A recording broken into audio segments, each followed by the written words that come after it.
اتخنقت مش عايز تعمل دايت ولا رياضة، فكرت تعمل تكميم جراحي، عايز تنزل 30 كيلو دهون ومش عارف تعمل ايه؟ مع دكتورة شيرين عويس هتنزل 30 كيلو دهون بدون جراحة، بدون رياضة، بدون حرمان، بدون أي أدوية مضرة، بدون أي حقن شغالة على المخ.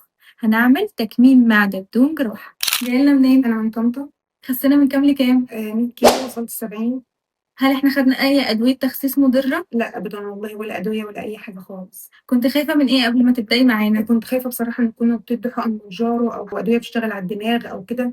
رحتي لدكاترة مين قبلينا؟ أنا رحت بصراحة بره المدينة، ورحت في المدينة هنا الدكاترة كانوا عايزين يدوني حقن بصراحة بتشتغل على الدماغ، بس أنا رفضت بصراحة. طبعا كانوا يديني أدوية، الأدوية دي اشتغلت على دماغي وما كنتش بقدر خالص أشيل دماغي ولا أقوم ولا أشوف شغل بيتي، ومعايا أولاد. بس الحمد لله قدرت أتعافى منها بعد فترة. وطبعا بعد ما بحثت على النت الدكاترة هنا في المدينة، فلقيت حضرتك شفت الحالات اللي معاكي، بسم الله ما شاء الله عليهم، وصلوا الأوزان حلوة وبصحة حلوة ومفيش حرمان ولا أي حاجة ولا أدوية بتشتغل على الدماغ. مقاساتها اتغيرت من كام أنا لكام؟ كنت بالبس 2 إكس لارج، دلوقتي بالبس لارج. بعد تجربتِك معانا تحبي ترشحينا لحد؟ أرشحِك طبعًا لأي حد برّه المدينة وجوّه المدينة، وأي حد باقابله باقول له عليكِ بسم الله ما شاء الله عليكِ، مقابلتِك حلوة، بتتكلمي مع المريض، بتشوفي حالته، بتتابعي حالته لو في أي حاجة، نقص فيتامينات عنده بتدّي له فيتامينات، بتتابعي معاه ما بتحرموش من أي حاجة، كل حاجة نِفْسي فيها باكلها، ما فيش أي حاجة اتحرمت منها.